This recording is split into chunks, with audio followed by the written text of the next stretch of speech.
Hello, I'm Hannah, and this is HannahsBooks. My participation on Booktube as a viewer and as a video maker over the last couple of weeks has been spottier than I would like it to be in general, although I know many of you have been having the same experience. My family had a wonderful holiday season, full of lights, full of family and friends we don't see frequently enough in their homes and in ours, full of relaxation and reading. One of the best parts has been having our son home from college. I think I've mentioned before that when he's not reading multiple translations of Beowulf or working on a Shakespeare play, he's often playing traditional folk music on violin or guitar or pretty much any instrument with strings. One night early in the new year, he got together with his bandmates from a fiddle trio he had in his high school days. All three of them were home from college for the holidays, and they performed together for a contra dance, attended by enough dancers to fill the large dance hall with twirling bodies.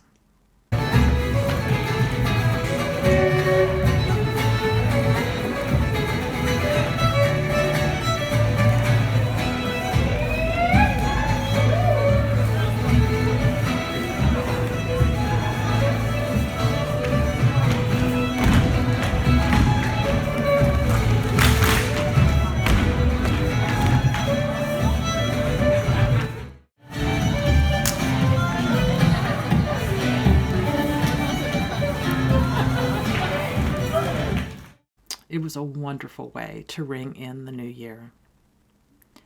So far, the year is off to a lovely bookish start. Thanks to Sarah at Hardcover Hearts, I have a new New Year's Day tradition, reading Helene Hanff's 84 Charing Cross Road, her fantastic collection of letters between the American author and a used bookstore in London. I believe I first read this book when I was in early high school, when I asked my librarian for a book similar to Hemingway's A Movable Feast. Looking back, I'm a little startled that I loved A Movable Feast back then. I'm even more surprised that I loved 84 Charing Cross Road, given that I'd never heard of most of the books Hanff orders from the British bookshop. But love it I did. And Hanff's book was one of the books that opened me up to literature on a much broader level than what I had read as an adolescent. When I was in college, I bought a copy at a downtown used bookshop, read it quickly, and passed it on to my mother for her holiday present. She loved it too. I don't know how many times I have bought the book, read it without cracking the spine, and gifted it to some bookish friend. If I remember correctly, one of my early editions, which I wrapped up, stated that the book was a love story between a reader and a bookshop. And so it is. Like Sarah at Hardcover Hearts, I suspect this will be on my January 1st TBR for many years to come. The other short book I read on New Year's Day was And Every Morning the Way Home Gets Longer and Longer by Frederick Backman. My husband read it first that morning while I was still asleep after our late night welcoming in the new Roaring Twenties with our friends, playing games, drinking cocktails, and telling stories. Although Backman's book is quiet and sad, it was still a really lovely way to step forward into the year. A beautiful little book about the relationship between a man living with dementia and his grandson, his son, and the memory of his wife. His words and images circle around and are repeated in new ways each time, making the book poetic and resonant. As the week has continued, I picked up Heimrad amazing genre-fluid book, TRANSCRIPT, on the strong recommendation of Brian at Bookish and Mark Nash. I'll link their thoughtful videos about this text below. I'm calling Bakker's work genre fluid because it shifts moment by moment from poetry to history to report or even simple documentation to code. The book is often called concrete poetry, That is, an accretion of extracts or segments of historical documents carefully arranged to build a meaningful literary text. As the editor says, Bakker taps the dust off his material, but without cleansing it of its historical filth. Bakker's subject is the Holocaust, and the documents he uses are written remains of that horrible reality: lists, entries in registers, arrest reports, list of synagogues destroyed, prohibited acts, instructions, dates and numbers, train schedules, map legends, medical charts, ideological phrases, execution lists, files of criminal charges. These texts are direct and intense, but together they build something that feels like a code, like an incantation, but also something both more real and more meaningful than any text I've read about the Shoah before. Let me give you a few examples. A column of numbers with the heading Days Alive. Alone on one page. I need more freight trains if I'm going to take care of things quickly. Alone on another. I turned 12 on June 2nd and am still alive for the time being. The author of TRANSCRIPT was active in the Hitler Youth when he was a teenager and joined the Nazi Party when he turned 18. He doesn't shy away from acknowledging his complicity during his youth, but what he wants to show is that the horrors of the Holocaust were not unspeakable, as so many people have said. Instead, it was a program that was spoken about extensively by thousands of people. The last entry in his concrete poetry is, I'm not able to answer that. I don't have any answer. I don't remember. I did not explain that. I have to say I can't remember. I can't remember anymore. No, I had nothing to do with prisoners. I have only a dim recollection. Numbers this large were not, to my knowledge. No, that is not my signature. I can't cite individual cases anymore. I don't remember. I never stood at the entrance. That testimony does not correspond to the truth. No, I was not on the ramp. I don't remember any transport.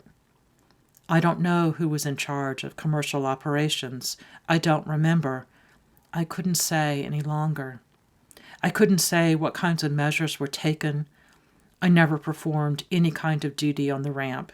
I don't know anything about the Sonderkommando. I issued no order, and I also don't believe, but I can't remember. I don't remember either. I was never part of any consultation. I don't remember either. I never stated that I can't really positively remember it. I was never aware of that. I never had any experience like that. I'm not familiar with that concept. I can't remember.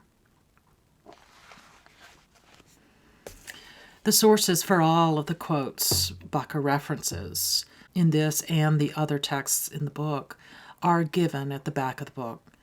With almost no exception, the quotations are not altered. And interestingly, the translator for the English edition of TRANSCRIPT uses the exact words of previous translations of all documents, which had already been translated into English, rather than translating them for the poems. The accuracy of the historical documents does not subtract from the poetic and literary power of Bakker's book. If you read this book, when you read this book, I might suggest that you read it through once without looking at the source notes in the back. Then read through again and watch the poetry turn into a devastating historical account. Thank you, Brian and Mark, for bringing this book to my attention.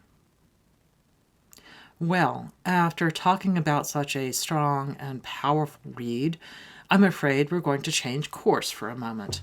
At the very end of December, I read 2 books which I thought were quite weak. so weak I'm not going to talk about them in any detail, but I bring up the experience here because I'd love to ask you all to tell me how you decide when and why to talk about the books you dislike. A little background.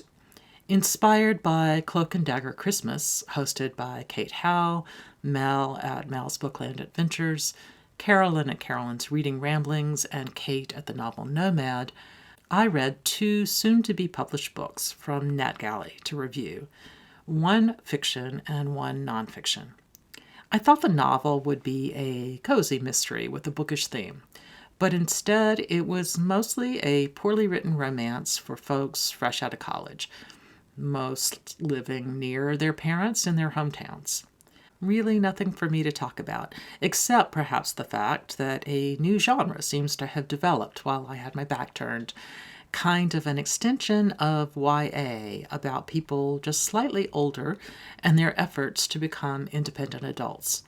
Has this been a thing for a while? It makes sense, I guess, although perhaps not for my own TBR. The nonfiction I read was a biography of a woman involved in interesting ways in crime investigation, and although I was very excited to read the book, due to some previous knowledge about the subject of the biography, the text stayed rooted in detailed minutiae and completely shied away from any connection with the social history of gender and class in the 20th century. We get the story of her life without any of the historical context that would make the biography important to both historians and to general readers. It wasn't a terrible book, but again, there was really nothing about the book that I wanted to spend much time talking about here. When you read books, either as an informal NetGalley-style reviewer or just as a reader, when do you decide to talk about the books you don't like or which you found disappointing? I think if I had hated these books, I might have done a little rant, although I still might have ignored the books. But I didn't hate them. I just thought they weren't worth the time to read, much less talk about them.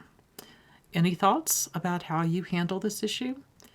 I must say I was quite taken with the idea of getting free new books through NetGalley in exchange for review, but having read several of them now, one of my choices was lovely, another was poorly structured, but very interesting, and the others were pretty poor.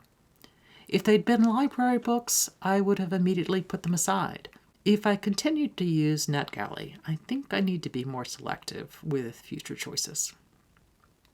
I know there are a couple of professional reviewers who might watch this video, and I understand that your responsibility is actually to review books publicly, not just talk about things you find interesting. Perhaps because I've now tried my hand at the informal reviews, I started reading professional reviews with new eyes and new questions. Reading through the digital version of the New York Times Book Review, which I used to read pretty much only for books or authors that already interested me, I read a bit more completely this time. I was really taken with Anna Wiener's cover review of Lauren Ohler's Uncanny Valley, a discussion of Bay Area startups in the 2010s. Although I can't imagine I will actually be picking up the book, I loved the reviewer's clever writing. It isn't that those of us with skill sets as soft as our hearts don't need to know what's going on in the ecosystem, as those high on the fumes of world historical potential call Silicon Valley. It's more that everything over there is as absurdly wrong as we imagine. Well, although I won't be reading the book, I don't think, I will be making the time to read a larger variety of reviews in the various literary supplements I look at. Finally, I've started 2 books that I'll be reading slowly across the month of January. First, there is Hilary Mantel's Wolf Hall, which I'm reading as part of Jason's Cromwellathon, which includes Mantel's Bringing Up the Bodies in February and her final book in the series, The Mirror and the Light, which will be released in March. I've linked to Jason's announcement below. I'm a little behind right now. I finished the reading for last week and really enjoyed it, but I haven't started week 2. The comments from fellow Cromwellathon readers have been wonderful. I was especially fond of Jason's analysis of how witty Mantel can sometimes be. And Roz at the new channel, Scandy Dandling About Books, has a fantastic conversation with her son, who's also reading the novel, about the role of chosen paternity in this section. Jason has definitely gathered together a bunch of really smart and thoughtful readers. As a newbie to Mantel, who knows far less than I should about this period of English history, I'm hoping that between Mantel's skillful writing, y'all's help, and perhaps the Wikipedia version of what happened, I can keep up with the story. So far, I'm amazed at how clearly yet subtly Mantel introduces the big shifts in culture and economics going on during Cromwell's time. I hope she provides a similar framework for the political shifts. I love Natalie's idea of trusting the author to tell us what we need to know. I'm looking forward to reading the chapters assigned for week 2 and hearing what my fellow readers have to say about this book. And the last book I'll mention is Toni Morrison's The Bluest Eye. I talked earlier on this channel about the fact that I plan to read all of Morrison's novels in chronological order, one a month, along with one of my in-real-life friends. Brian at Bookish, and now many other Booktube folks, both those with channels and those who are frequent commenters, told me they had similar plans, and we put together a read-along. I'm thrilled to have found a community of people interested in talking about Morrison and her work with me. I want to invite you to join Toni Morrison 2020 if you're interested, for one book, several, or all. We have a Voxer discussion group set up, and if you'd like to join, please feel free to message me. My Voxer is listed below, and I'll add you to the group. Although The Bluest Eye is a reread for me, it's been a couple of decades since I read it last, and much has changed since then in my life and in world culture, and perhaps especially culture about race and gender. I'll save my discussion of The Bluest Eye until a future video closer to the end of the month. Thank you so much for joining me today here on Hannah's Books. See you soon.